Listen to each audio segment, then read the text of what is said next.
Torah. He would have celebrated the Jewish feasts, like Mary and Joseph going up for Passover. All that was the context of his life, his human life, as a man living among men during his earthly life.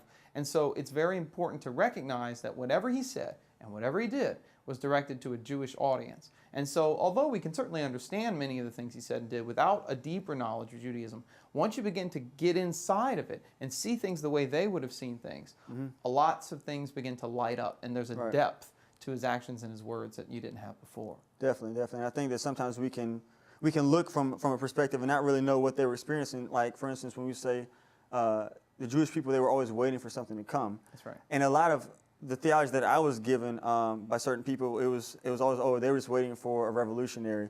Sure. But that wasn't necessarily the only thing that the Jewish people were waiting for. No, that's very important.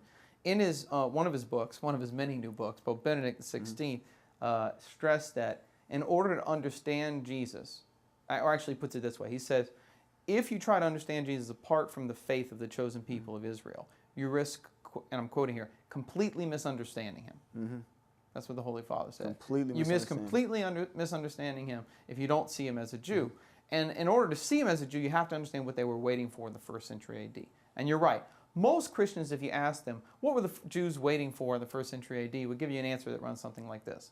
Most Christians would say, the Jews in the 1st century were waiting for an earthly political Messiah to come and set them free from the Roman Empire, like you said, a kind of revolutionary.